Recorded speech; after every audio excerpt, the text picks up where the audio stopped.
నమస్తే, welcome to big talk. నేను Bhavani. Phone tapping కేసులో సిట్ దూకుడు పెంచింది. ఇక ఈ కేసులో మాజీ మంత్రి కేటీఆర్ కు నోటీసులు ఇచ్చింది. రేపు ఉదయం జూబ్లీహిల్స్ పోలీస్ స్టేషన్లో విచారణకు హాజరవ్వాలని నోటీసుల్లో తెలిపింది. ఇప్పటికే ఈ కేసులో మాజీ మంత్రి హరీష్ రావును 7:30 గంటలకు పైగా విచారించింది. ఇక ఇదే అంశంపై ఇవాల్టి బిగ్ టాక్ లో చర్చిద్దాం.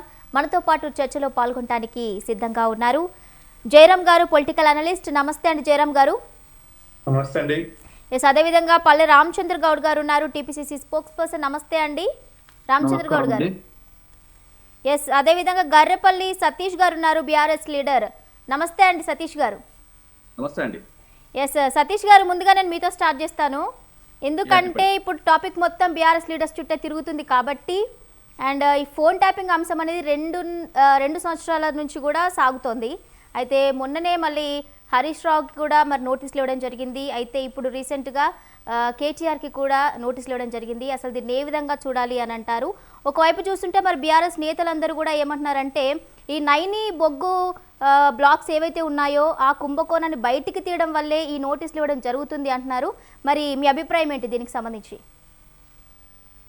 ఇప్పుడు మీరే అంటున్నారు 2 సంవత్సరాల నుంచి కేసు రన్ అవుతా ఉంది. కనీసం 24 గంటల టైం ఇవ్వకుండా పిలిపించి అంటే వేధించే ప్రక్రియ చేస్తా ఉన్నారు.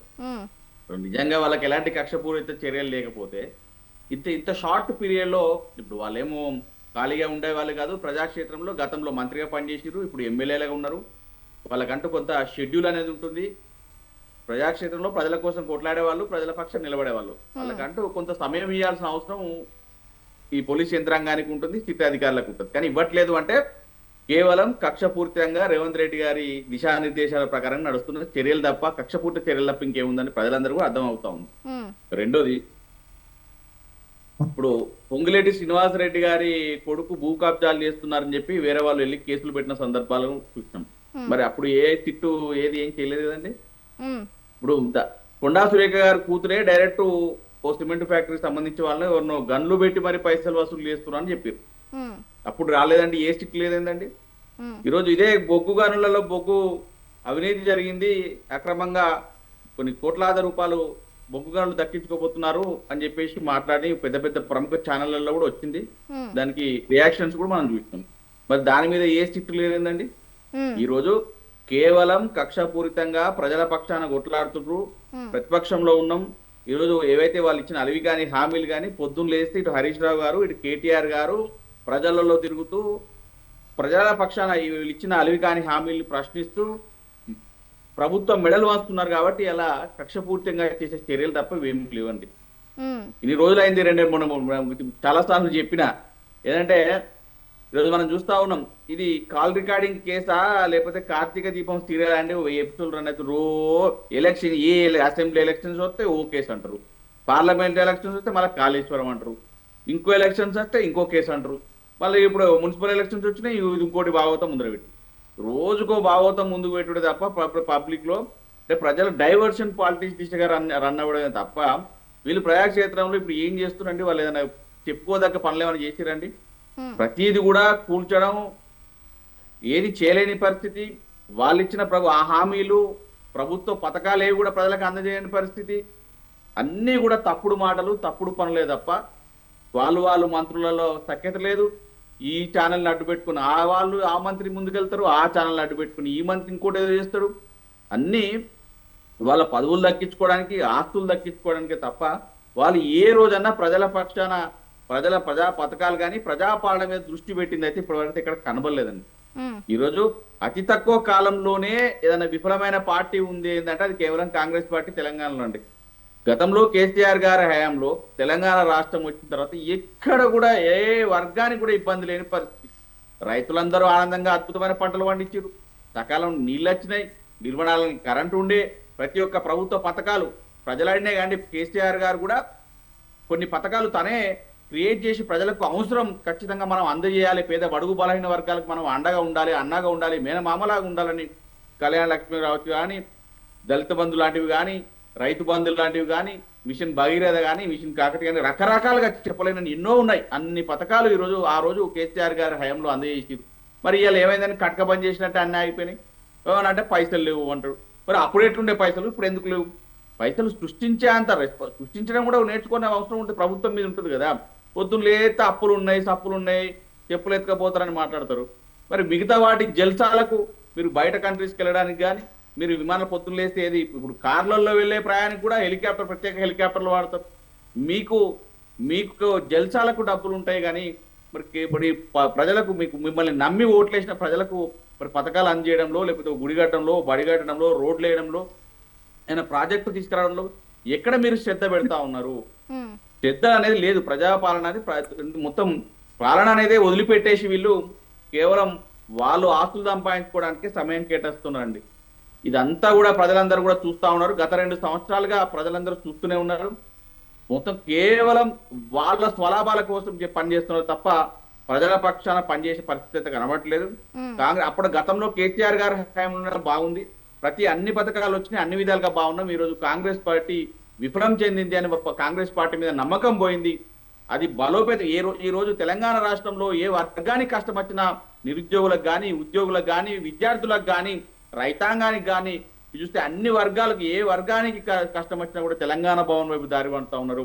అన్నా కేటీఆర్ అన్నా మమ్మల్ని ఆదుకోండి, మమ్మల్ని కాపాడండి, ఈ కాంగ్రెస్ కక్షపూరిత చర్యలు చేస్తూ ఉంది, మమ్మల్ని జీవితాలాగం చేస్తూ ఉందని ఇటు యూనివర్సిటీలో పిల్లలు కానీ, భూములు లాక్కుంటున్న యూనివర్సిటీ పిల్లలు కానీ ప్రతి ఒక్కరు కూడా కేటీఆర్ గారిని కలుస్తుంటే కళ్ళు మండిన కాంగ్రెస్ పార్టీ ఇలాంటి కక్షపూరిత చర్యలు చేస్తా ఉంది తప్ప ఇంకోటి లేదండి. ఓకే, మొత్తంగా అయితే కక్షపూరిత రాజకీయాలు సాగిస్తుంది అంటారు కాంగ్రెస్.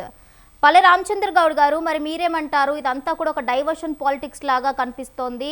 ఏవైతే మరి ఎన్నికలు సమీపిస్తున్న నేపథ్యంలో కూడా అంటే ప్రజల దృష్టి మళ్లించడానికే ఈ నోటీసులన్నీ అన్నట్టుగా కూడా మరి చెప్పడం జరుగుతుంది. మీరు మరి ఏకీభవిస్తారా? మిత్రులందరికీ నమస్కారం. నిజానికి ఇది పెద్ద నేరం అండి. ఫోన్ ట్యాపింగ్ ప్రైవేట్ గా చేయడం అనేది పబ్లిక్ లో ఇప్పుడు మనకు ప్రభుత్వ పరంగా చేసిన దానికి ఒక లెక్క ఉంటది. ఇది వీళ్ళు చేసింది ప్రైవేట్ వ్యక్తుల ద్వారా చేయడము, ప్రైవేట్ ఒక వ్యవస్థ ద్వారా చేయడం జరిగింది. ఇది ఎట్లా జరిగిందంటే దీంట్లో అందరు బాధితులే. బండి సంజయ్ గారు ఎంపీ గారు, కేంద్ర మంత్రి, ఆయనకు ఇబ్బంది జరిగింది. కొండ విశ్వేశ్వర రెడ్డి గారికి స్టేట్మెంట్ ఇవ్వడం జరిగింది. ఈటల రాజేందర్ గారు ఇచ్చారు. అట్లా అదే రకంగా టీపీసీ మహేష్ కుమార్ గౌడ్ ఇచ్చారు. ఎంతో మంది కూడా మాకు ఈ రకంగా జరిగింది అంటే వాళ్ళు ప్రభుత్వ పరంగా, ప్రభుత్వ ఉద్యోగులు ప్రభుత్వానికి సేవ చేసే ఒక వ్యవస్థను, ఇంటెలిజెన్స్ వ్యవస్థను ప్రైవేట్ గా బయట పెట్టుకొని చేయడం జరిగింది. ఓకే, అది చేసిన దాన్ని వాళ్ళు అంటే గవర్నమెంట్ ఫెయిల్యూర్ కాగానే దాన్ని డిస్మెంటల్ అంటే ప్రభుత్వ ఆస్తులను ధ్వంసం చేయడం జరిగింది. అది అంటే విదేశాల నుంచి స్పెషల్ గా తెప్పియడానికి ఏ కారణము అది అంటే ప్రభుత్వం వాడకుండా ఒక ప్రైవేట్ వ్యవస్థ ద్వారా తెప్పియడం జరిగింది. ప్రైవేట్ వ్యక్తుల ద్వారా కూడా చేయడం జరిగింది. అంటే ప్రభుత్వ వ్యక్తులే ప్రైవేట్ గా బయట చేయడం జరిగింది. అంటే ఇంటెలిజెన్స్ అంటే పోలీస్ ఇంటెలిజెన్స్ ఆఫీస్ లో లేకుంటే పోలీస్ స్టేషన్ లో లేకుంటే ఇంకెక్కడో చేయకుండా ప్రైవేట్ రూమ్లలో చేయడం జరిగింది. దానికి ఎన్నో ఉదాహరణలు ఉన్నాయి. దాంట్లో అరెస్ట్ కూడా చేయడం జరిగింది ఎంతో మంది. దానికి ప్రభాకర్ రావు గారు, తర్వాత శ్రవణ్ రావు గారు, తిరుపతి అన్న గారు, ఇంకెంతో మంది కూడా దాంట్లో డీటెయిల్స్ ఇచ్చినాయి. ప్రతి ఎవిడెన్స్ కూడా విత్ రికార్డుతో సహా ఉందనే విషయంలో మాట్లాడడం జరిగింది. మొన్న అంటే ఆయనే ఇచ్చాడు కదా, ఎవరు హరీష్ రావు గారు, ఏంటంటే ఆయనకు సంబంధించిన ఫోన్, వాళ్ళ ఫ్యామిలీకి సంబంధించిన ఫోన్ కూడా ట్యాపింగ్ అయింది అనేది ఒక రూమర్స్ లాగా వచ్చాయి. అంటే ఇది ఏంటంటే ప్రభుత్వ పరంగా టెర్రరిస్టులకు, విదేశీ నేరస్తులకు సంబంధించి అంటే మనకు రక్షణ పరంగా ఉండే దాన్ని కాపాడుకోవాల్సిన ఈ వ్యవస్థను వీళ్ళు ప్రైవేట్ వ్యక్తుల దగ్గర, సినీ ఫీల్డ్ దగ్గర, వ్యాపారవేత్తల దగ్గర, ఇండస్ట్రీ వాళ్ళ దగ్గర వసూలు చేసే కార్యక్రమం కూడా చేసిందని ఎన్నో రూమర్స్ వస్తుంది. ఏది ఏమైనా కానీ చట్టం తన పని త్యాగం చేసుకొని పోతుంది. వీళ్ళు మాట్లాడాల్సిన అవసరం ఏంటంటే వీళ్ళ కక్షపూరిత ఉంటే ప్రైవేట్ గానే ఎప్పుడో వీళ్ళని అరెస్ట్ చేసే పరిస్థితి ఉండే. అది చట్ట రూపకం కాదు. ప్రజలు కూడా నమ్మరు. ఎందుకంటే చట్ట ప్రకారం పోతేనే విశ్వాసం ఉంటది, చట్టంలో విశ్వాసం ఉంటది, ప్రజలకు కూడా విశ్వాసం ఉంటది. విశ్వాసంగా అనవసరంగా అరెస్ట్ చేస్తే ప్రజల్లో వాళ్ళకు విలువ వస్తుంది. ప్రతి దానికి ఎవిడెన్స్ తో సహా లేకుండా ఈ రోజు కూడా ఆ కేసుకు సంబంధించి పూర్తి వివరాలు, పూర్తిగా సంబంధించిన ఈ కొద్దిగా తప్పున్నా కానీ చట్టం దాంట్లో వాళ్ళకి ఇంకా ప్లస్ అవుతుంది. ఇప్పుడు వాళ్ళు నేరం జరిగితే అంటే నిజం నిప్పు లాంటిది, అది వాళ్ళు నేరంగా చేసి తప్పు చేస్తే మాత్రం శిక్షార్హులే. తప్పు చేయకుండా వాళ్ళు కడిగిన ముచ్చల్లాగా బయటకు వస్తారు. ఇప్పుడు కవిత గారు కూడా స్టేట్మెంట్ ఇవ్వడం జరిగింది. వాళ్ళ ఆస్తులకు పంపకం కావచ్చు, వాళ్ళు స్పెషల్ గా ఏదంటే ఎలక్షన్ లో ఫండ్ ఖర్చు పెట్టడం, హరీష్ రావు ఖర్చు పెట్టడము, తర్వాత ఇంకేవో అన్ని ప్రతి విషయం కూడా ఆమె మాట్లాడిందంటే ఇంటి అల్లుని ఫోన్ కూడా ట్యాప్ చేసిందని స్టేట్మెంట్. అంటే ఇది అన్ని ఒట్టి నోటి మాటలు కాదు, విత్ ఎవిడెన్స్ తో విత్ రికార్డ్ తో సహా ఉన్నాయని నిన్న మొన్న కూడా మేము వినడం జరిగింది, చూడడం జరుగుతుంది. దాంట్లో తప్పు జరిగితే మాత్రము, ఎలాంటి తప్పు జరిగితే మాత్రం ఖచ్చితంగా శిక్షలు. ప్రపంచంలో ఇది అతి కిరాతకమైన చర్యగా మనం ప్రైవేట్ వ్యక్తులకు మనకు ప్రైవేట్ భార్య భర్తలు మాట్లాడే మాటలను కూడా వీళ్ళు రికార్డ్ చేసి ఎన్నో లబ్ధి పొందారనేది ఎన్నో రకాలుగా ఉన్నది. దీన్ని ఉదాహరణగా చూసుకుంటే వాళ్ళ టిఆర్ఎస్ అంటే బిఆర్ఎస్ పార్టీ ఆస్తులు సుమారుగా 1500 కోట్ల రూపాయలు వచ్చినాయి. అయితే ఇంతకు ముందు విశ్వేశ్వర రెడ్డి గారు తన సొంత విషయంలో స్టేట్మెంట్ ఇచ్చినప్పుడు ఆయనకు ల్యాండ్ అంటే ఆయనకు సంబంధించిన భూమి అమ్ముకుంటే ఆయన భూమి కొన్న అతని దగ్గర పర్సనల్ గా డబ్బు డిమాండ్ చేసుకొని వాళ్ళు తీసుకోవడం జరిగిందని కూడా స్టేట్మెంట్ ఇవ్వడం జరిగింది. ఒకరని కాదు, ఎంతో మంది కూడా అంటే కొంతమంది పేర్లు బయటకు వచ్చినాయి, కొంతమంది రాలేదు.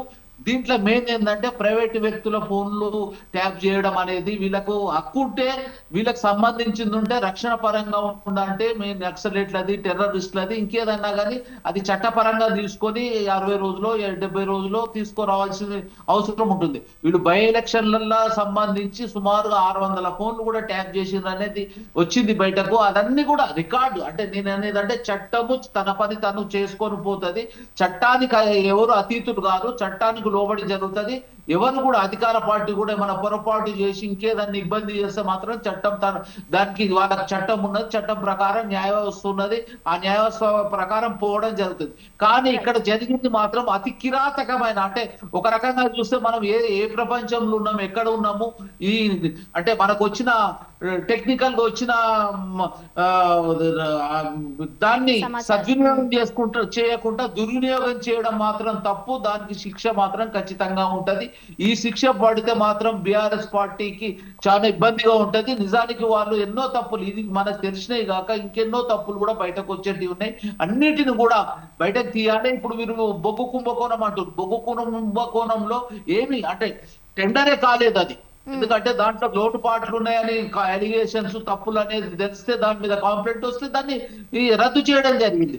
దానికోసానికి పొన్నం ప్రభాకర్ గారు మంత్రివర్యులు ఒక ఛాలెంజ్ కూడా వేసారు. ఈ 10-11 సంవత్సరాల నుంచి జరిగిన కన్ని అంటే బొగ్గుకు సంబంధించిన టెండర్లు అనుకోండి, ప్రతిది కూడా మేము సిట్ చేసి దానికి నిరూపణకు మీకు రెడీ ఉన్నారట. అంటే ఇది మీరు అనడం ఏంటంటే ఈ రోజు ఆ టెండర్ కాలేదు, అయ్యే టెండర్ ఇబ్బందులు ఉందనే రకంగా దాన్ని క్యాన్సల్ చేయడం జరిగింది. దాంట్లో ఎవరు లబ్ధి పొందింది లేదు, దాంట్లో ఫైనాన్స్ గా బెనిఫిట్స్ జరిగింది లేదు, ఫైనాన్స్ గా ట్రాన్స్ఫర్ అంటే అక్కడిక్కడ మారింది కూడా, ట్రాన్స్ఫర్ అయ్యింది కూడా ఏం లేదు.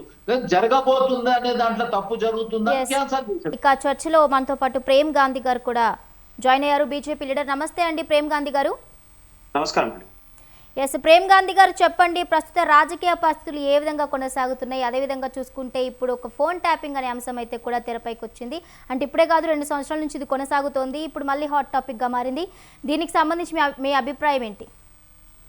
ముందుగా సబ్సంత్ రెడ్డి ప్రేక్షకు అలాగే ప్యానల్ ఉన్నటువంటి సభ్యులందరికీ నమస్కారం. అసలు ఊహించిన విషయం ఏంటంటే ఇది ఎప్పుడో జరగాల్సిన విషయం ఇక కాలయాపన చేసుకుంటా ఈ టైం వరకు వచ్చింది.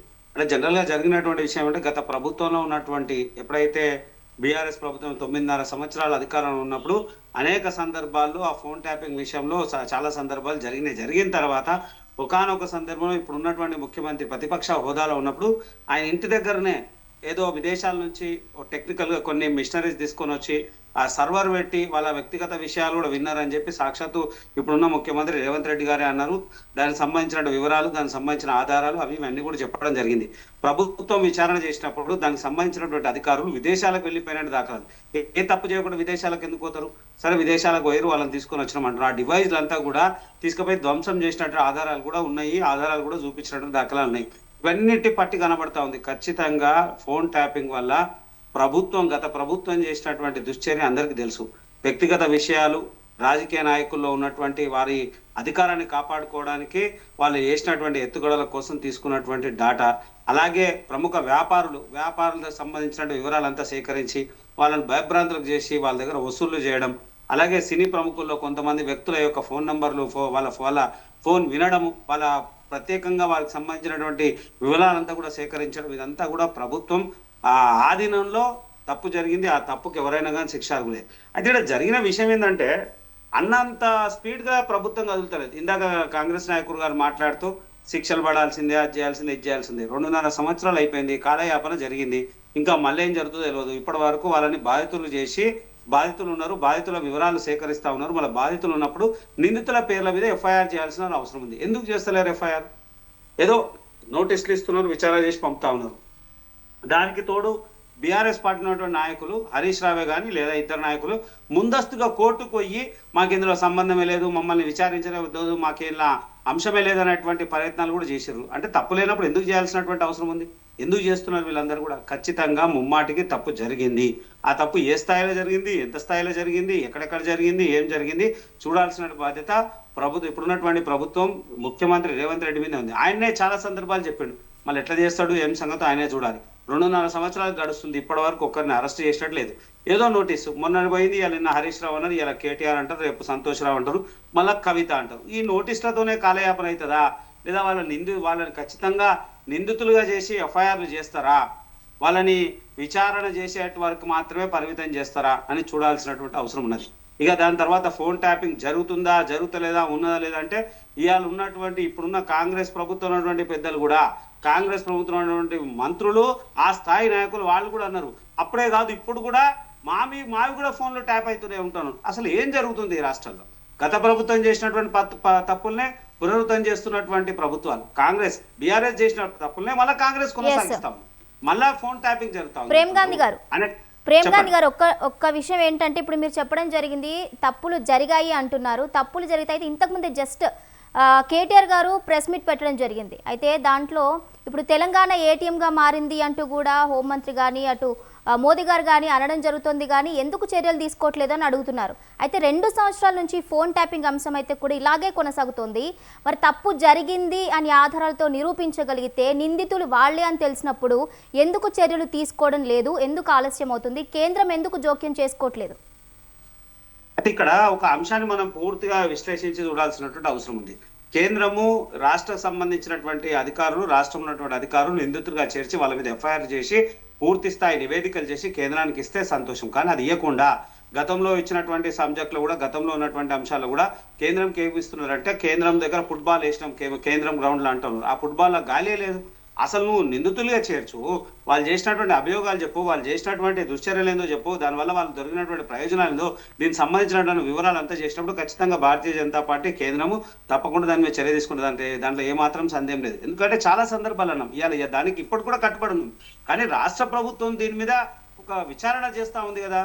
ఎక్కడనో విదేశాలు పారిపోయినటువంటి వ్యక్తిని ఇన్ని రోజులకు రప్పించారు, మళ్ళీ ఆయన ఎట్లున్నాడు, ఆయన రిమాండ్ ఉన్నప్పుడు ఆయన దగ్గర సంబంధించిన విధాలు, దానికి సంబంధించినటువంటి అధికారులు ఎక్కడ మీరు చూడండి, ప్రతి దగ్గర కూడా అధికారులే బలవుతున్నారు, కానీ వాళ్ళని చేపించినటువంటి అధికారులు కాదు. ఇప్పుడు చివరికి వచ్చే వరకు ఏమంటారంటే ఆ ప్రభుత్వ అవసరాల కోసము, నిఘా వ్యవస్థ కోసము, లేదా అలాంటి వ్యవస్థల కోసం మాత్రమే మేము రికార్డ్ చేసినాం. అరే రికార్డ్ చేస్తే మీరు తీసుకున్నటువంటి విషయం ఏంది, జరిగినటువంటి సంభాషణలు ఏంది, ఆ సంభాషణ వల్ల ప్రభుత్వానికి ఏమైనా జరిగిందా, వ్యక్తిగత లాభ ప్రయోజనాలు జరిగిందా, వ్యక్తిగత అవసరాల కోసం ఎందుకు తీసుకున్నారు, దానికి కూడా కొంత కాల పరిమితి ఉంటుంది. కాల పరిమితిని ఇచ్చేస్తారు, కొంత పారామీటర్స్ ఉంటాయి, ఎవరి మీద మీరు చేయాలి, ఎవరి మీద చేయాల్సినటువంటి అవసరం, దానికల్లా సంబంధించిన వివరాలు ఏంది, అది చేయాల్సిన. ఒకవేళ చేసినా ప్రభుత్వంగా చేయాలి తప్ప, ప్రభుత్వం అనధికారికంగా సపరేట్ గా పెట్టి ప్రైవేట్ గా ఎవరో వ్యక్తుల ద్వారా ఏదో విదేశాల నుంచి ఒక డివైజ్లు తెప్పించి ఆ డివైజ్ల ద్వారా సేకరించి ఆ సేకరించినటువంటి ఆ రికార్డ్స్ అన్నిటిని కూడా మళ్ళీ ధ్వంసం చేసి మళ్ళీ పారిపోయి విదేశాలు పారిపోతున్నారు అధికారులు అంటే అర్థమైంది. ఖచ్చితంగా ముమ్మాటికి ఇందులో తప్పు జరిగింది. ఆ జరిగినటువంటి తప్పుకు ఎవరెవరు బాధ్యులు, ఎంతెంత మంది బాధితులు, వ్యక్తిగత పర్సనల్ గా వారి కుటుంబానికి సంబంధించిన వివరాలు, అనేకమైనటువంటి వివరాలు తీసుకున్నటువంటి దాఖలాలు ఉన్నాయి. అదంతా ఎందుకు తీసుకోవాల్సినటువంటి అవసరం ఉన్నది? ఇది మాత్రం ముమ్మాటికి తప్పు. కానీ ప్రభుత్వం, ఇప్పుడున్న ప్రభుత్వం, కాంగ్రెస్ ప్రభుత్వం కూడా మరి ఎందుకు చేస్తా ఉంది? మొన్న వాళ్ళ మంత్రి విషయంలో మాట్లాడితే మంత్రి గారే చెప్తున్నారు, నా ఫోన్ కూడా వింటా ఉన్నారు, నా పర్సన్ కూడా ఇచ్చేస్తా ఉన్నారు, నన్ను కూడా ఇచ్చేస్తా ఉన్నారు. అరే జరుగుతున్నదండి. గత ప్రభుత్వం ట్యాపింగ్ చేసింది, తప్పు జరిగింది, వ్యక్తిగత విషయాలు విన్నారు అన్ని అంటా ఉన్నాము. మళ్ళీ మీరు అట్లనే చేస్తా ఉన్నారు. అరే కాంగ్రెస్ కూడా దాన్ని రిపీట్ చేస్తుంది కదా. రిపీట్ చేస్తే ఎట్లా సాధ్యమవుతుంది? అది కాదు కదా. విచారణ చేసి ఆ విచారణ చేసినటువంటి ఎవరెవరి మీద ఉన్నారో వాళ్ళ మీద ఎఫ్ఐఆర్లు చేసి ఖచ్చితంగా వాళ్ళ మీద యాక్షన్ తీసుకునేటువంటి ప్రయత్నం చేస్తే మళ్ళీ ఇది కాదు కదా. అది కాకుండా కాలయాపన చేస్తున్నటువంటి పరిస్థితి 2.5 సంవత్సరాలు గడిచినాయి. చూస్తే ఆయన ఎన్నికలు అయిపోతాయి, మళ్ళీ ఎన్నికలు వస్తాయి. అప్పుడు ఏం ఉపయోగము? మీరు చేసిన విచారణ ఎక్కడ పోతుంది? మీరు చేసిన కాయిదాలు ఎక్కడ పోతాయి? ఏం పోతుంది? ఏం సంగతి? ఏ సందర్భం వచ్చినా ఒక విషయం చెప్తా ఉన్నారు. కాళేశ్వరం విషయం వచ్చినా, ఇంకే సందర్భం వచ్చినా ఖచ్చితంగా కేంద్రం. అరే మీరు కేంద్రానికి పూర్తి స్థాయి వివరాలు ఇవ్వండి. కేంద్రానికి ఎఫ్ఐఆర్ చేసే రైట్స్ లేవు. మీరు చేయండి, ఎఫ్ఐఆర్ చేయండి, వివరాలు ఇవ్వండి, దానికి సంబంధించిన అంతా ఇవ్వండి. మీరు కానప్పుడు కదా మేము కేంద్రం చూసేటువంటి పరిస్థితి ఉంటుంది. అరే మీరే విచారణ ఏం చెప్పరు? ఏదో విచారణ చేసిన దానికి సంబంధించినటువంటి ఒక కమిషన్ వేసింది, కాళేశ్వరం ప్రాజెక్ట్ మీద ఒక కమిషన్ వేసింది. కమిషన్ రిపోర్ట్ ఇచ్చారు. నిందితుల చేర్చండి, నిందితుల వివరాలు ఇచ్చేయండి, ఫైనల్ గా నిందితులు వీళ్ళని చెప్పి అంశాలు చెప్పండి. అట్లా చేయకుండా చేరినటువంటి రిపోర్ట్లు ఇచ్చి మేము ఇచ్చేసి అది ముమ్మాటికి తప్పు. ఒకరినొకరు కాపాడుకుంటుంది. 2 పార్టీలు కూడా దొందే. గతంలో బీఆర్ఎస్ చేసింది, ఇప్పుడు కాంగ్రెస్ తప్పు చేస్తుంది. ఆ కాంగ్రెస్ తప్పు చేస్తుంది కాబట్టి దాన్ని కాపాడుకునేటువంటి ప్రయత్నంలోనే ఇలా ఈ స్థాయి కాలయాపన. ఎక్కడ ఒక అంశం మాట్లాడితే దాన్ని డైవర్ట్ చేసి ఇంకో అంశాన్ని మాట్లాడేటువంటి ప్రయత్నం చేస్తాం. ఎందుకు ఇచ్చేయలేకపోతా ఉన్నారు? ఈ కార్ రేస్ విషయంలో ఏం జరిగింది? ఇలా ఫోన్ ట్యాపింగ్ విషయంలో ఏం జరుగుతుంది? కాళేశ్వరం విషయంలో ఏం జరుగుతుంది? ఆ అనేకమైనటువంటి స్కామ్లు అన్నారు కదా. ఎక్కడ పోయినా స్కామ్ల గురించి ప్రతిపక్షంలో ఉన్నప్పుడు, అధికారంలో లేనప్పుడు కాంగ్రెస్ ఉన్నటువంటి రేవంత్ రెడ్డి గారు అనేక సందర్భాలు చెప్పారు. ఈ కుటుంబం 1,00,000 కోట్లు తిన్నదన్నాడు, నేను కక్కిస్తాను. ₹1 కక్కియడే, ₹1 కక్కిచ్చేటువంటి పరిస్థితి లేదు. దానికి సంబంధించిన ఆధారాలు, దానికి సంబంధించిన అంశాలు ఎక్కడ చెప్పట్లేదు. మళ్ళీ ఏం జరిగింది? మేము ఒకటే చెప్తా ఉన్నాము, రాష్ట్ర ప్రభుత్వం ఉన్నటువంటి పరిధిలో ఖచ్చితంగా మీరు పూర్తి స్థాయి విచారణ జరపండి. ఎవరైతే నిందితులను శిక్షించాల్సిన అవసరం ఉంది. నేను నిందితులను ఎందుకు కాపాడుతున్నారు? ఏం జరుగుతుంది? ఎందుకు ఇంత కాలయాపన?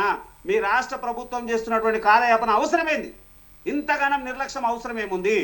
ఏదో తూతు మంత్రంగా నోటీసులు ఇచ్చి విచారణ చేసి వాళ్ళు వచ్చిర్రు పోయిరు, మేము ఇదే విషయాలు అడిగినాం, ఆ వివరాలు 7 గంటలు అన్నారు. 7 గంటలు ఏం మాట్లాడుతున్నారు ఆయన? మాట్లాడింది చెప్పండి. ఆయన నిందితుడా కాదా? ఆయన బహిరంగంగా చూస్తా ఉన్నాడు. ఇంకో మాట మాట్లాడితే ఇంకో 2 అడుగులు వేసి వీళ్ళు ఏదో ఫ్రీడమ్ ఫైటర్ లెక్క. అరే పొయ్యొస్తే హరీష్ రావుకి అంత బ్యాక్గ్రౌండ్ అవసరం ఏముంది? ఆయన విచారణకు పోయొచ్చుండు. దాని మీద 100,000 మందిని అక్కడ గ్యాదర్ చేసి ఆ హరీష్ రావుకి ఏదో బ్రహ్మరథం పట్టేటువంటి ప్రయత్నం ఎందుకు? నువ్వు దోషిగా నీ మీద అనుమానంతో నేను విచారణ పిలిచినప్పుడు నువ్వు కామ్గా విచారణ చేసావు. విచారణకు అవసరమైనటువంటి ఆధారాలు లేదా వాళ్ళు అడిగినట్టు వివరాలు ఇచ్చేసి వస్తావా? వచ్చిన తర్వాత మళ్ళీ బయట ఆర్భాటం చేసేటువంటి ప్రయత్నం. గతంలో కేటీఆర్ అట్లనే చేస్తాడు, ఇప్పుడు ఈయన హరీష్ రావు అట్లనే చేస్తాడు. రేపు ఇంకేం పరిస్థితి ఉందో? అరే ముమ్మాటికి మీరు దోషులు. ఆ దోషుల్ని తేల్చాల్సినటువంటి బాధ్యత కాంగ్రెస్ ప్రభుత్వం ఇప్పుడు ఉన్నటువంటి రేవంత్ రెడ్డి మీద ఉన్నది. హోంశాఖ ఆయన పరిధిలోనే ఉన్నది. ఆయన్నే పూర్తి స్థాయి విచారణ చేయాల్సిన అవసరం ఉంది. నిందితుల మీద పేర్లు చేర్చాల్సిన అవసరం ఉంది. నిందితుల మీద ఎఫ్ఐఆర్ చేయాల్సిన అవసరం ఉంది. వాళ్ళకి జైలుకు పంపాల్సిన అవసరం ఉంది. కాకుండా కాలయాపన ఎందుకు చేస్తా ఉన్నారు? ఏంది లాగొచ్చి ఒకరిదొకరి లౌపాయిక ఒప్పందాలు ఏమున్నాయి? అసలు ఎందుకు ఇంతగానో మీరు నిర్లక్ష్యం? 2.5 సంవత్సరాలు గడిచింది మీరు మాట్లాడిన తర్వాత. ఇంకో 2 సంవత్సరాలు గడిచి అయిపోయాయి. చూస్తే స్థానిక సంస్థల ఎన్నికలు వస్తాయి, దాని తర్వాత ఇంకో ఎన్నికలు, దాని తర్వాత ఇంకో ఎన్నికలు అన్నీ అయిపోయిన తర్వాత ఖాళీ మాటల వరకే తప్ప ఎక్కడ నిందితుల మీద శిక్షించబడేటువంటి అవకాశం ఉంటది? కనీసం కోర్టు పెట్టలెక్కే పరిస్థితి కూడా లేకుండా చేస్తున్నది కాంగ్రెస్ ప్రభుత్వం. ఎందుకో ఏమో. ఎందుకంటే వీళ్ళని కాపాడుకున్నాడు. వాళ్ళని కాపాడుకునేటువంటి ప్రయత్నంలో వీళ్ళని కాపాడుకునే ప్రయత్నంలో వాళ్ళని కూడా కాపాడుతుంది. ముమ్మాటికి తప్పు. కాంగ్రెస్ పార్టీ ఏదైతే గతంలో అనేక సందర్భాల్లో మాట్లాడిన రేవంత్ రెడ్డి వెంటనే ఆ స్థాయి యాక్షన్ తీసుకోవాల్సిన అవసరం ఉంది. అరే ఆయన కుటుంబం మీద, ఆయన పర్సనల్ గా ఆయన మీద టార్గెట్ చేస్తే చీమునెత్తురు లేదా? స్పందించాల్సిన అవసరం ఉంది కదా. తప్పు జరిగింది, ఇది జరిగింది, అది జరిగింది. ఓకే ప్రేమ్ గాంధీ గారు, మొత్తంగా అయితే రాష్ట్ర ప్రభుత్వ వైఫల్యం అయితే కూడా క్లియర్ గా కనపడుతుంది అంటారు. జయరాం గారు, జయరాం గారు, మరి మీరు చెప్పాలి ప్రస్తుత రాజకీయ పరిస్థితులు, అదేవిధంగా ఈ ఫోన్ ట్యాపింగ్ అంశం పైన ఒక పొలిటికల్ అనలిస్ట్ గా మీ యొక్క విశ్లేషణ ఏంటి? మీకు ప్యానెల్లో ఉన్న మిత్రులకు, స్వతంత్ర న్యూస్ ప్రేక్షకులకు నమస్కారం అండి. నమస్తే. అంటే దీంట్లో మేము నీతిమంతులం అంటే మేము నీతిమంతులము అనేది ఒకటి సెల్ఫ్ క్లెయిమ్ చేసుకునే విధానం లోపల రాజకీయ పార్టీలు లేదు. మీరు దొంగలంటే మీరు దొంగలు అనేది మళ్ళీ అవే రాజకీయ పార్టీలు. ఎటొచ్చి కూడా ఇక నీతిమంతులు ఎవరో దొంగలు ఎవరో తెలియని కన్ఫ్యూజన్ లోపల పాలకులు ఉన్నప్పుడు నీతిమంతులు అవుతారు, ప్రతిపక్షంలో ఉన్నప్పుడు దొంగలు అవుతారు. ఇది అటు నుంచి ఇటు, ఇటు నుంచి అటు సర్వసాధారణంగా జరుగుతుంది. ఇది రాజకీయ పార్టీల వరకు వస్తాయి. కానీ చట్ట పరిధిలో వచ్చినప్పుడు చట్టానికి సంబంధించినంత వరకు దీన్ని ఏ విధంగా విచారణ జరపాలి, ఏ విధంగా చేయాలి అనే దాన్ని చట్ట పరిధిలో ఉంటుంది. దాంట్లో మనం ఎవరు ఇంటర్ఫియరెన్స్ పని లేదు. సరే అది తొందరగా జరుగుతుందా, లేట్ జరుగుతుందా, ఇంకెన్నాళ్ళు జరుగుతుందా అనే విషయం కాదు. అసలు ఇట్లాంటి వాటి మీద శిక్షలు ఉంటాయా అనేది ప్రధానమైన ప్రశ్న. బ్యూరోక్రాట్స్ కావచ్చు, ఆఫీసర్లు కావచ్చు, లేకపోతే రాజకీయ నాయకుల మీద కావచ్చు, ఒకవేళ వీళ్ళ మీద కేసులు శిక్షలు ఉంటాయా అంటే ఇప్పటి వరకు నమోదైన కేసులలో 5,000కు పైచిలకు అంటే దగ్గర 6,000 కేసులు అవుతే కన్విక్షన్ రేట్ వచ్చేసి జస్ట్ 2%. 6,000 కేసులలో కన్విక్షన్ రేట్ వచ్చి 2%. అంటే ఈ కేసులన్నీ ఎందుకు పెడుతున్నారు అంటే ఓన్లీ రాజకీయంగా మనుగడ కోసము, రాజకీయంగా ఇతరులని దెబ్బకొట్టడం కోసము. కేసీఆర్ పాలకులుగా ఉన్నప్పుడు, అప్పుడు ప్రభుత్వం ఉన్నప్పుడు ఇదే రేవంత్ రెడ్డి వచ్చేసి 4 దొంగలు, ఆ 4 దోసుకున్నారు అనే పెట్టేసి వాళ్ళను విపరీతమైన దుయ్యబట్టే ప్రోగ్రాం పెట్టేసి అది సక్సెస్ అయింది ఆరోపణలు చేసి. సరే ఆరోపణలు అప్పుడు చేశావు, ఇప్పుడు నువ్వు ప్రభుత్వంలో ఉన్నావు కదా, ఆరోపణలను ఇమీడియట్గా విచారణ చేసి వాళ్ళకి శిక్షలు వేయమని చెప్తే ఇప్పుడు ఏం చెప్తున్నారు అంటే లేదు మేము మా ప్రయత్నం ఏం చేస్తున్నాం, మేము ఎవరి మీద కక్షపూరితమైన చర్యలు చేయము, సో జస్ట్ చట్టం ఏం చెప్తుందో దాన్ని నడుచుకుంటూ పోతున్నాం. చట్టం ఏం చెప్తుందో అది నడుచుకుంటూ పోతుంటే ప్రతిపక్షంలో ఉన్నప్పుడు వాళ్ళు తప్పులు చేసిందని అంత స్పష్టంగా ఎలా చెప్పావు? నీ దగ్గర ఉన్న ఆధారాలు ఏంది? ఏ ఆధారాలతో నువ్వు అంత స్పష్టంగా మాట్లాడావు? మా చట్టం చేసినప్పుడు నువ్వు చట్టంలోకి నువ్వెందుకు ఇన్వాల్వ్ అయిన ప్రతిపక్ష పార్టీ నాయకుడిగా అంటే దానికి లేదు. అప్పుడు హీరోలు అవుతుంటారు. ఇప్పుడు అధికారం నీ చేతిలో ఉంది కదా, అప్పుడు నువ్వు చెప్పిందే కదా, అన్ని మొత్తం యాక్షన్ ప్లాన్ అంతా ఉంటుంది కదా, ఇప్పుడు దాన్నే ఉరుకలు పెట్టించేసి ఎందుకు అరెస్ట్ చేసి జైలుకి పంపించామంటే మళ్ళీ చట్టం గుర్తుకొస్తుంది. అంటే ఈరోజు ఒకరిని ఒకరు నిందించడం లోపల వీళ్ళున్నారు. ఈరోజు హరీష్ రావు, కేటీఆర్ కావచ్చు ప్రతిపక్షంలో ఉంటే వీళ్ళు హీరోల్లాగా బిహేవ్ చేస్తున్నారు. ఇంతకుముందు ప్రేమ్ గాంధీ చెప్పినట్టుగా వీళ్ళ వెనకాల ఇంతమంది మార్బలం ఎందుకంటే నిందితులకు మాత్రమే కావాలి అన్నట్టుంది రాజకీయ వ్యవస్థ. నీతిమంతుడికి ఎవరు రాడు, ఎందుకంటే మన దగ్గర పైసలు ఉన్నాయి, వాడిని పిలిస్తే ఎవరు రాడు. వాడి మీద ఏదైనా ఆరోపణలు వస్తే వాడు జైలుకు పోవాల్సిందే. ఎవరైతే అత్యధికంగా అవినీతి చేస్తున్నారో మంది, మార్బలం, పైసా, హంగామా, ఆర్భాటం, అప్పుడు రేవంత్కు ఉంది, రేవంత్ జైలు పోయి వచ్చినప్పుడు, ఇప్పుడు విచారణ పోతే మన కేసీఆర్ మొన్న పోయింది హరీష్, రేపు పోయేది కేటీఆర్, వీళ్ళకు కూడా ఉంటారు. ఎందుకంటే పైసలు ఎక్కడ ఉంటే ప్రజలు అక్కడ ఉంటారు అనే దాన్ని వీళ్ళు నిరూపణ చేస్తున్నారు. అంతే తప్పితే ఇక్కడ ఏం లేదు. ఆ రోజు 50 లక్షలతోని అడ్డంగా దొరికిన రేవంత్ ఏమైనా వీరోచితమైన పనులు చేసిండా? జైలు నుంచి వచ్చేటప్పుడు కూడా హంగామా ఆర్పాటమే చేసింది కదా. అంటే వీళ్ళకు ఓన్లీ రాజకీయంగా వాళ్ళను నిలదొక్కుకోవడం కోసము, వాళ్ళని క్లెయిమ్ చేసుకోవడం కోసము, ఇతరులను డిమోరలైజ్ చేయడం కోసం మాత్రమే ఈ పనికి వస్తాయి తప్పితే ఇవి చట్టాల దగ్గరికి పోగానే శిక్షలు పడే విధంగా ఉండవు అనే దాన్ని ఇట్స్ ప్రూవెడ్. ఒకవేళ కనుక నిజంగా శిక్షలు పడతాయి అనుకుందాము, పడ్డ పర్సంటేజ్ ఎంత? ఇంతవరకు ఎంతమంది మాజీ సీఎంలు జైలుకు పోయిన్లు? ఒక మధు కూడా ప్లస్ మన లాలూ ప్రసాద్ యాదవ్ తప్ప ఎంతమంది సీఎంలు జైలుకు పోయిన్లు? ఎంతమంది మినిస్టర్లు జైలుకు పోయిన్లు? ఎన్ని సంవత్సరాలు పూర్తి శిక్షణ అనుభవించి వచ్చిండ్లు? ఎన్ని కేసులు అక్యూటలు కాలేదు? మన కళ్ళ ముందర 2G కుంభకోణం కావచ్చు, ఇతర అనేక కుంభకోణాలు, బొగ్గు కుంభకోణంతో సహా. అంటే ఇక్కడ శిక్షలు పడవు, ఓన్లీ ఆరోపణలు మాత్రం ఉంటాయి, ప్రత్యారోపణలు ఉంటాయి. ఎందుకంటే వాళ్ళను కాపాడుకోవడం కోసము. ఒకవేళ కనుక ఇంకొక అడుగు ముందుకేసి మన తమిళనాడు హిస్టరీ కనుక చూసినట్టు అయితే జయలలిత తీసుకొచ్చి, జయలలిత చీర కొంగు లాగిందని చెప్పేసి ఆమె దాన్ని ఒక పొలిటికల్ వెంట లాగానే కరుణానిధిని మొత్తం బట్టలు ఇప్పించేసి తీసుకుంటూ బయటకు వచ్చేసి జైలుకు పంపించేసింది. Same story. మళ్ళీ కరుణానిధి సీఎం కాగానే జయలలితకు కూడా అదే సేమ్ స్టోరీ. ఇట్లా ఒకరి మీద ఒకరు జైల్లోకి పోయిండు. ఆ ఇన్సిడెంట్ వచ్చేసి ఇక పొలిటికల్ వెండ్ అంటే అనేది క్లియర్గా కనిపిస్తుంది. ఇదేంటి అంటే ఇక్కడ అదేమో పొలిటికల్ వెండ్ అయితే ఇది రాజకీయ పునరావాసం. ఇక్కడ మనల్ని మనం కాపాడుకోవాలి అంటే, మనల్ని మనం బతికించుకోవాలంటే ఇంకొకరి మీద నిందలు వేయాలి. అంటే వీళ్ళు నీతిమంతులు అయితే అసలే కాదు.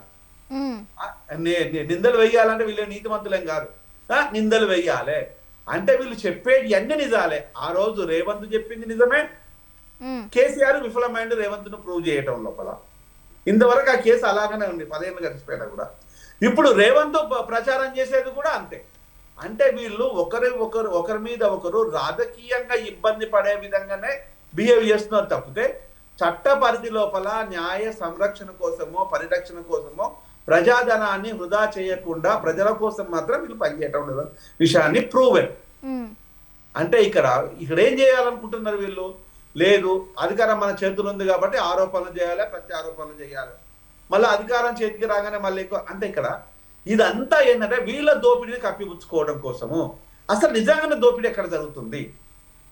మీరు ఇంతకుముందు సతీష్ అడిగినట్టుగా 9A ఒగ్గు గనులు అది రియల్ కుంభకోణం. దగ్గర లక్షల కోట్లు, అంటే 5 నుంచి 10 లక్షల కోట్ల అక్కడ ఆ సముదాయం అది. దాన్ని కొల్లగొట్టుకుంటే వీళ్ళ తరతరాల జీవితాలు సస్యశ్యామలంగా మారిపోతాయి. అది ఎవరి చేతిలో ఉంటే రేపు వాళ్ళు ముఖ్యమంత్రి దిశగా కూడా మారిపోవచ్చు చేతిలో డబ్బులు. దాన్ని దెబ్బ కొట్టాలంటే ఆ కుంభకోణం ఎక్కడి నుంచి మొదలైంది అంటే ఈరోజు మొదలదేం కాదు. దాసనారాయణరావు ఉన్నప్పటి నుంచి బొగ్గు గనుల కుంభకోణము ఒక్కొక్కటి వస్తూనే ఉన్నది. అప్పటి నుంచి మొదలుకుంటే మొన్న ప్రతిమా శ్రీనివాసరావుకి ఇవ్వాలనే ఉద్దేశం వచ్చేసి బీఆర్ఎస్ పార్టీకి ఉంటే, కాంగ్రెస్ పార్టీ లోపల మన బట్టి విక్రమార్కి వచ్చి తన అనువాయులకు ఇవ్వాలనేది లేదు. అంతకుముందు కోమటిరెడ్డి వెంకటరెడ్డి తమ్ముడు శ్రీనివాస్ రెడ్డి అందులోపల కీలకంగా తన పైన ఒక అనుభవం ఉన్న వ్యక్తి అన్నాం. అంటే ఓవరాల్ గా వీళ్ళు చేసే దేశాన్ని ఉద్ధరించే పని ఏమన్నా అంటే ఇక్కడ ఏదైనా కూడా కుంభకోణాలను, భూ కుంభకోణము, ఆర్థిక వనరులకు సంబంధించిన విషయాలు కావచ్చు, లేకపోతే మన నేషనల్ రిసోర్స్ ను అమ్ముకోవడంలో కానీ, గనులు, మైనింగ్, ఇలాంటి డబ్బులు ఎక్కడ ఉంటే అక్కడ గద్దలాగా వాలేది రాజకీయ నాయకులు. లక్షల కోట్లు కొల్లగొడుతున్న వీళ్ళు వాటి విషయాలు మాట్లాడకుండా ప్రజలకు కావాల్సిన విద్యా, వైద్యము, ప్రజల లోపల అత్యధికంగా అమ్ముతున్న ఆల్కహాల్ బంద్ చేయాలని, కంట్రోల్ చేయాలని, కట్టడి చేయాలనేది మాట్లాడకుండా ఇక మిగతా డ్రామాలంతా ఇరు పార్టీలు మాట్లాడుతున్నాయి. సిగ్గుపడాలి కదా. నిజంగా కనుక మీకు చీము నెత్తురు ఉంటే రాజకీయ నాయకులకు విద్యా, వైద్యం కావాలని చెప్పండి. ఈరోజు 75,000 కోట్ల ఆల్కహాల్ను దారాదత్తం చేసి ప్రజల ప్రాణాలతో ఆటలాడుకుంటే ఈరోజు అగమ్య గోచరంగా చచ్చిపోతున్నారు. నెలకు దగ్గరగా 15,000 నుంచి 20,000 మంది వస్తున్నారు. నీకు దమ్ముంటే విచారణ చేయి, తప్పుంటే నన్ను ఉరి తీయండి. 15,000 నుంచి 20,000 మంది చచ్చిపోతున్నారు నెలకు. మీకు సిగ్గుందా? దీనిపైన ప్రతిపక్షాలు, పాలకులు ఎందుకు మాట్లాడరు? ఈరోజు నిరుపేదలకు, నిరక్షరాస్యతకు, ఎస్సీ, ఎస్టీ, బీసీ, మైనారిటీ బిడ్డలకు ఈరోజు విద్య దూరం అయిపోయింది. దాని గురించి ఎందుకు మాట్లాడరు? గర్భిణీ స్త్రీలు హాస్పిటల్ పోతే, హార్ట్ అటాక్ వాళ్ళకి హాస్పిటల్ పోతే, క్యాన్సర్ పేషెంట్లు పోతే, తాగుబోతులు పోతే ఈరోజు అదే హాస్పిటల్ లోపల సరైన వైద్యం లేదు, డాక్టర్ లేరు, మౌలిక వసతులు లేవు, మందులు లేవు. దాని గురించి ఎందుకు మాట్లాడరు? అంటే వీళ్ళకు బలుపెక్కిన మాటలు ఏంటంటే దోచుకోవాలి. అవి గురించి ప్రతిపక్షాలు మాట్లాడవు, పాలకులు మాట్లాడరు. సిగ్గు శరం ఉంటే వీళ్ళు మాట్లాడాలి కదా, అదే మాట్లాడరు. అంటే ఎక్కడ కూడా ఈ ప్రజలకు ఉపయోగపడే విషయాలు మాట్లాడకుండా ఈరోజు ఫోన్ ట్యాపింగ్లు, ఇంకొకటి ఎక్సెట్రా ఈ డ్రామా అంతా ఎందుకు? ఎవరి కోసం? అంటే రాజకీయంగా వీళ్ళు కాపాడుకోవడం కోసము, రాజకీయంగా ఇంకొకరిని అదలపతాలను తొక్కడం కోసం. అఫ్ కోర్స్ అది రాజకీయంగా పనికొస్తుంది, ప్రజలకేం పనికొస్తుంది, ప్రజా అవసరాలకేం పనికొస్తుంది? ఈరోజు సన్న బియ్యం ఇస్తుందా అనేది క్లెయిమ్ చేసుకుంటుంది. సిగ్గుండాల సన్న బియ్యం ఇవ్వడానికి. సన్న బియ్యం రేవంత్ రెడ్డి ఇంకా తిన్నట్లేదా? ఈరోజు రాజకీయ నాయకులు ఇలా తినట్లేదా?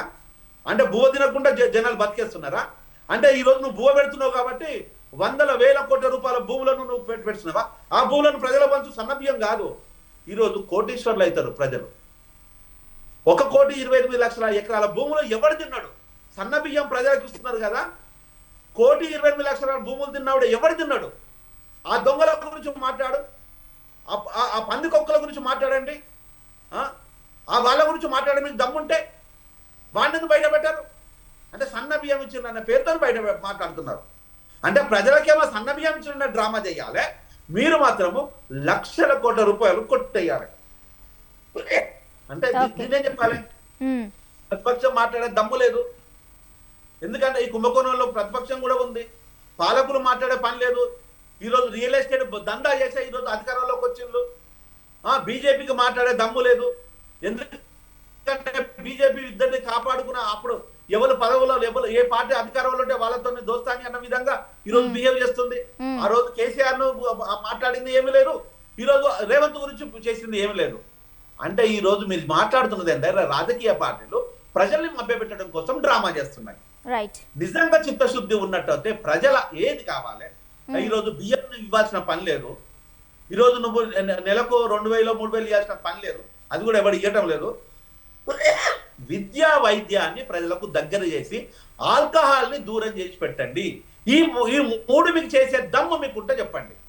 మీరు ఏది ఇవ్వాల్సిన పని లేదు. ప్రజల తరపు నుంచి ప్రజల కాళ్ళు పట్టుకొని నేనే అడిగాను, ఇది మన ప్రభుత్వం చేసింది అనే ప్రజలను నేను వాళ్ళ దాన్ని మీకు ఎదురుతున్న క్షమాపణ చెప్తాను వాళ్ళకు. మీకు దమ్ముందా అంటే లేదు, మేము సన్న బియ్యం ఇస్తాం, అందులోపల చికెన్ వండుకోవడానికి కోళ్ళను సప్లై చేస్తాం. లేదు అనుకుంటే మేము నెలకు 2000 రూపాయలు పెన్షన్ ఇస్తాము, మొగని చంపేస్తాము, ఆల్కహాల్ తాగిపించేసి మీకు పెన్షన్ ఇస్తాము, నీ కొడుకును చంపేసి మేము పెన్షన్ ఇస్తాము, మీ బిడ్డను చంపేసి మేము పెన్షన్ ఇస్తాము, రేపులకు గురైతే 5 లక్షలు ఇస్తాము. సిగ్గుంది రాబోయే, నాకు అర్థం కాదు. రైట్. ఏం మాట్లాడుతున్నారు మీరంతా?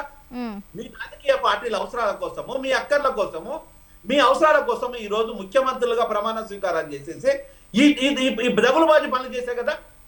నిజంగా కనుక మీ కుటుంబం లోపల, ఇంకా చెప్పాలంటే మీ కులాల లోపల ఈరోజు కమ్మోళ్ళ దాంట్లో, రెడ్డోళ్ళ దాంట్లో, వెలమోళ్ళ దాంట్లో ఎంతమంది తాగుబోతులు చచ్చిపోయిందండి?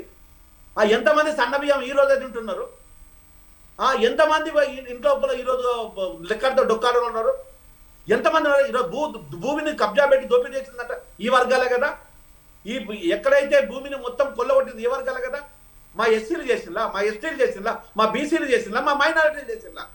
అంటే సన్న బియ్యం మాకు ఈరోజు లక్షల కోట్ల విలువలు చేసే కోట్ల రూపాయలు కొల్లగొట్టే భూములు మీరు కొల్లగొట్టుకుంటూ పోతారా? అంటే ఈరోజు సిగ్గు అనేది ఈరోజు మాకుండాలో మీకుండాలో తెలియదు. ప్రజలుగా మాకుండాలా మేము నమ్మి మిమ్మల్ని ఓట్లేసి గెలిపిస్తున్నామా, ఇంకా మోసగాళ్ళను ఇంకా నమ్ముతున్నామా అనే దానికి ప్రజలుగా మేము సిగ్గుపడాలా, పాలకులుగా మీరు సిగ్గుపడాలా? మొత్తంగా ఇది ఒక రాజకీయ డ్రామాగా అభివర్ణించడం జరుగుతోంది. ఏ పార్టీకి ఆ పార్టీ కూడా మరి రాజకీయంగా నిలదొక్కుకోవడానికే ఈ కేసులు, నోటీసులు అంటూ కూడా డ్రామాలు ఆడుతుంది అంటూ కూడా మరి అనలిస్ట్ జయరాం గారు చెప్పడం జరిగింది. సతీష్ గారు, మరి మీరు ఏకీభవిస్తారా అండి జయరాం గారి మాటలతో?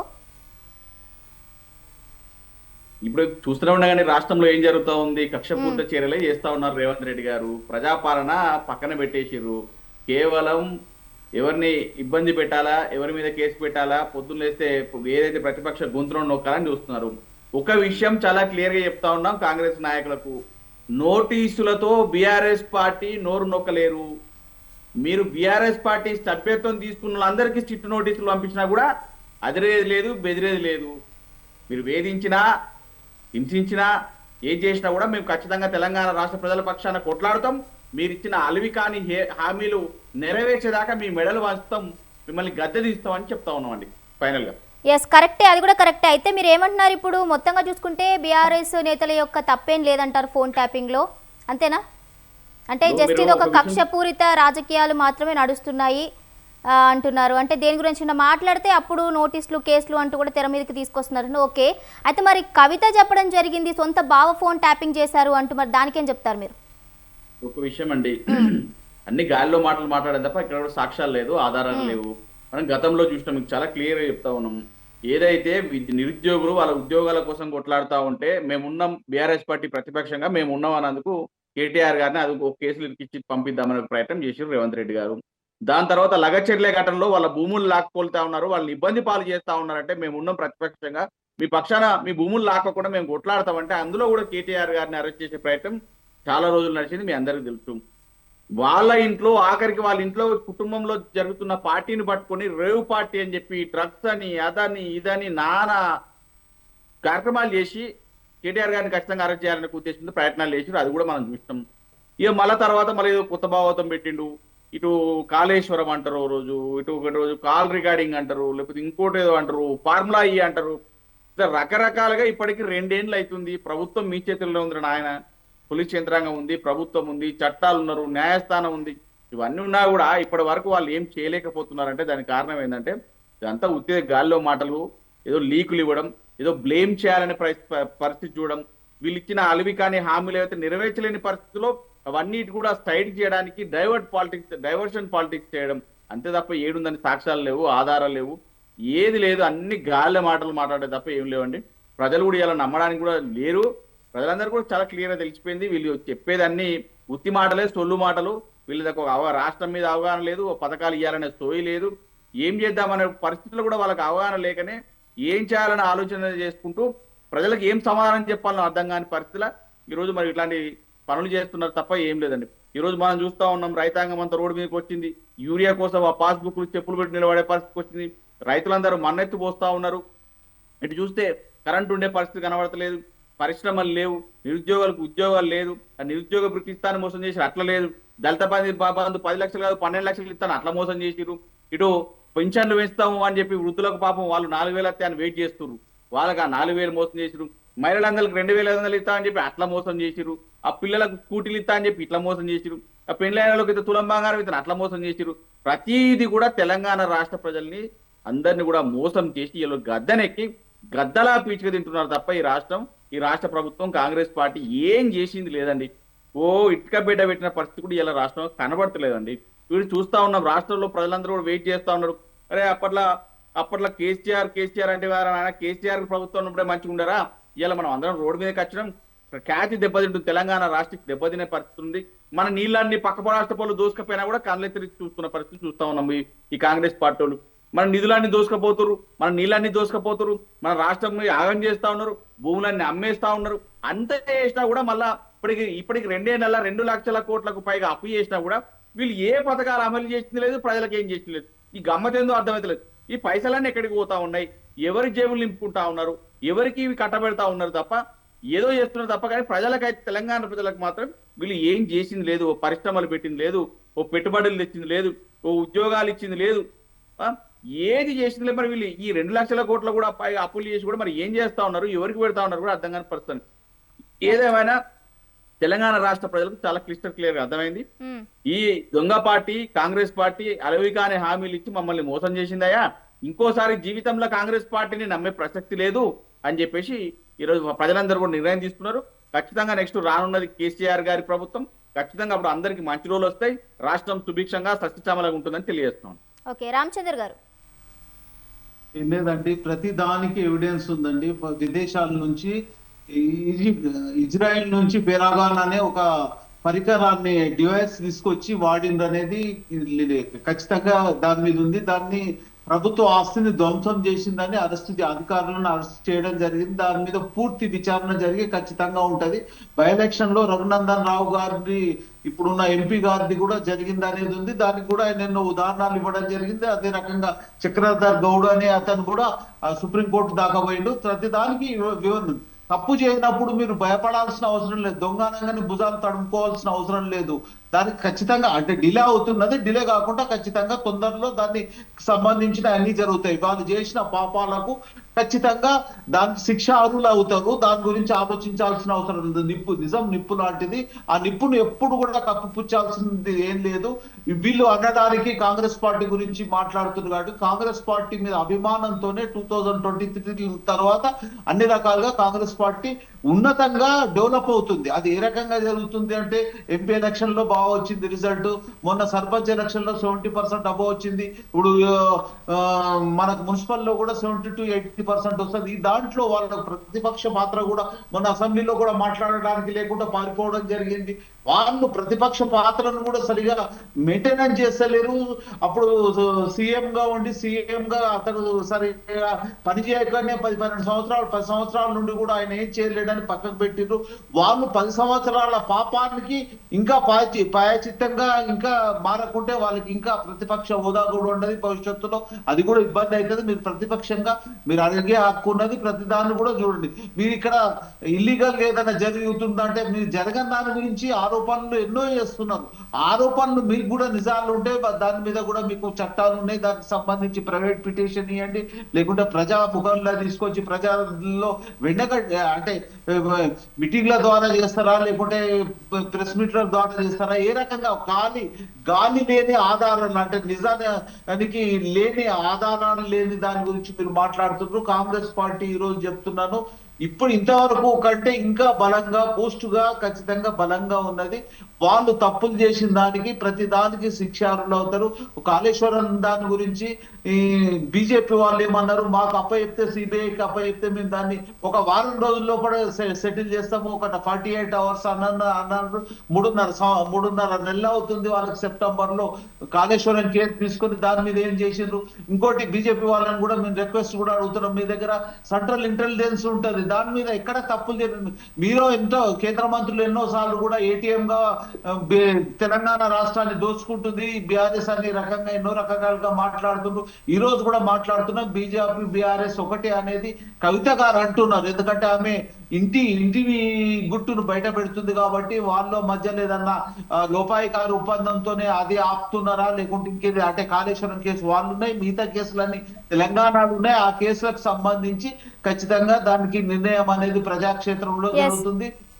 రామచంద్ర గారు ఈ అంశానికి సంబంధించి అన్ని ఆధారాలు మీ దగ్గర ఉన్నప్పుడు 2 సంవత్సరాలుగా ఎందుకు పొడిగిస్తుంది? ఇంతకు ముందు కూడా మనకి ప్రేమ్ గాంధీ గారు కూడా చెప్పడం జరిగింది ఏంటంటే రాష్ట్ర ప్రభుత్వం ఒక నెగ్లిజెన్సీ వల్ల ఈ 2 సంవత్సరాల వరకు కూడా మరి అంశం అనేది పొడిగిస్తూ వస్తుంది. ఏదైనా తప్పులు జరిగినప్పుడు లేదంటే అవినీతి ఆరోపణలు వచ్చినప్పుడు మాత్రమే ఈ కేసులు, నోటీసులు, ఫోన్ ట్యాపింగ్ అంటూ తెరపైకి తీసుకురావడం జరుగుతుంది. మరి నిజంగా అంత అక్యురసీ ఉంటే, అన్ని ఆధారాలు ఉంటే ఎందుకు ముందు పెట్టడం లేదు, ఎందుకు ఎవరిని అరెస్ట్ చేయడం లేదు అంటూ కూడా అందరిలో ఉన్న ప్రశ్న ఇది.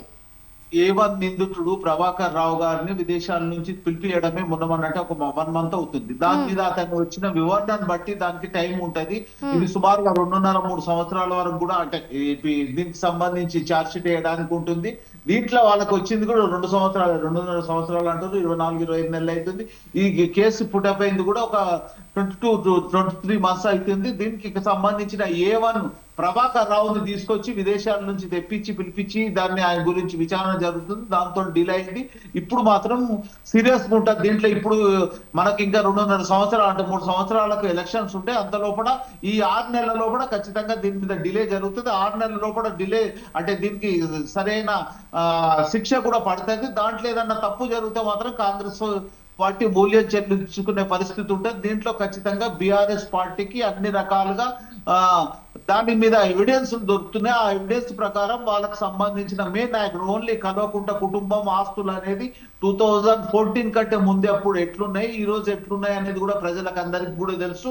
అదే రకంగా పార్టీకి కూడా ఆస్తులు కూడా విపరీతంగా పెరిగిపోయినాయి. అది కూడా సుమారుగా ఇవన్నిటి కూడా దృష్టిలో పెట్టుకొని ప్రజలు వాళ్ళకు భవిష్యత్తులో కూడా చురుకు అంటే వాళ్ళకి ఎక్కడ ఏం చేయాలో ఆ రకంగా ప్రజాక్షేత్రంలో శిక్షార్హులు ఉంటారు. ఎవరు తప్పు చేసినా దానికి శిక్షార్హులు అవుతారు. కాంగ్రెస్ పార్టీ ఒక న్యాయబద్ధంగా చట్టబద్ధంగా మన ఉన్న రెవెన్యూ ప్రకారం వాళ్ళకి ఏవేవి ఇవ్వాలనో అంటే ఉద్యోగ వ్యవస్థలు అనుకోండి, రైతులకు సంబంధించి సామాన్యులకు కూడా 200 యూనిట్ల కరెంట్లు ఇవ్వడం జరుగుతుంది. దాంట్లో మొత్తంగా కాంగ్రెస్ పార్టీ చట్టపరంగా ముందుకెళ్తోంది అంటారు. ఇప్పుడు మనకు రిజల్ట్ వస్తుంది కదండి.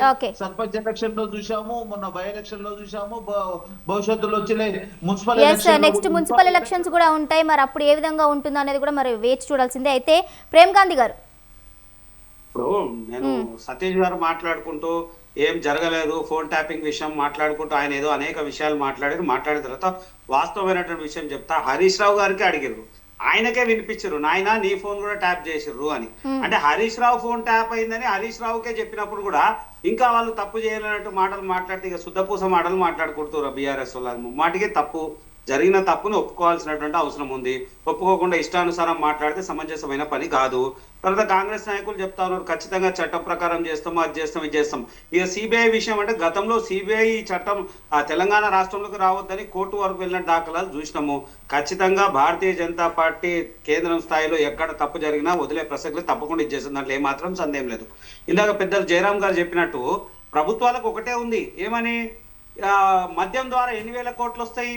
గత ప్రభుత్వం అంతే, మద్యం ద్వారా వచ్చేటువంటి డబ్బు తర్వాత ఏం చేస్తే ఎట్లా పైసలు వస్తాయి, రియల్ ఎస్టేట్ చేస్తే ఏం పైసలు వస్తాయి, పైసలు అంతే తప్ప విద్యా వైద్యం మీద కనీస మౌలిక వసతులు కూడా చేయనటువంటి దాఖలాలు మనం కళ్ళారా చూసినాం. 9 సంవత్సరాలు కనీస మౌలిక వసతులు విద్యా వైద్యం మీద చేయలేదు. మద్యం మీద ఉన్నంత ఆలోచన దాని మీద లేదు. ఇప్పుడు కాంగ్రెస్ పరిస్థితి కూడా అంతే. వాళ్ళు కూడా మద్యం పాలసీ మీద అనేకమైనటువంటి మార్పులు చేసి ఇచ్చేసి డబ్బు గుంజుకోవడానికి, డబ్బు రాబట్టుకోవడానికి, ప్రభుత్వం నడిపేయడానికి మద్యం పాలసీ ద్వారా వచ్చే డబ్బు మీద ఉన్నంత ధ్యాస ఈ విచారణ మీద లేదు. ఏమన్నా మాట్లాడితే సమయం ఉంది, విచారిస్తాము, చేస్తాము, ఇంకా 3 నెలలు ఉంది, ఇంకా 6 ఏళ్ళు ఉంది, సంవత్సరాలు అనేది కాదు కదా. ఈడ మీ కాలయాపన జరుగుతుంది. ఎవరెవరిని, ఎమ్మెల్యేలని, ఎంపీలని, ప్రజాప్రతినిధులని, సినీ ప్రముఖులని, బడా వ్యాపారులని, చివరికి సామాన్యులు కూడా ట్యాపింగ్ జరిగి వాళ్ళని ప్రతి కదలికల్ని ఇచ్చేసినటువంటి దాఖలాలు ఉన్నాయి. అరే ఇంత అన్యాయం జరిగిందని వాళ్ళే మొత్తుకున్న వాళ్ళు ఇలా అధికారం ఉన్నప్పుడు ఎందుకు అంత అలసత్వము? అవసరం లేదు కదా, వెంటనే ఇచ్చేసేటువంటి అవకాశం ఉంటే కదా, తప్పకుండా వాళ్ళని శిక్షించడానికి అవకాశం ఉంది కదా. శిక్షించకుండా ఏంది? ఇలా కేటీఆర్ మళ్ళా ఏదో శుద్ధ పూసలేక మాట్లాడతాడు. ఆయన లొట్టపీస్. అరే లొట్టపీస్ అని అనేక సందర్భాలు అన్నావు కదా. అన్నప్పుడు ఎందుకు విచారణ అనగానే భయపడుతుంటారు? మంది మార్బలం ఎందుకు? హరీష్ రావు ఎందుకు మంది మార్బలంతో పోతాడు? ఇప్పుడు నువ్వెందుకు మంది మార్బలంతో పోతావు? మీ చెల్లెల విషయంలో ఢిల్లీ వరకు మంది మార్బలం ఎందుకు? అరే మీరు తప్పు చేయనప్పుడు మీరు సామాన్యంగా వెళ్ళి జరిగినటువంటి విచారణకు మీరు హాజరుగాండి, విచారణకు సంబంధించిన విషయాలు చెప్పరండి. అది కాకుండా ప్రజల్లో ఒక బోస్ క్రియేట్ చేస్తా ఉన్నారు. మేమేదో అవినీతి చేయలేదు, మేము శుద్ధ పూసలము, మాకేం సంబంధం లేదు, మాకు ఫోన్ ట్యాపింగ్ లేదు, ఫోన్ ట్యాపింగ్ వల్ల ఏం కాదన్నట్టు.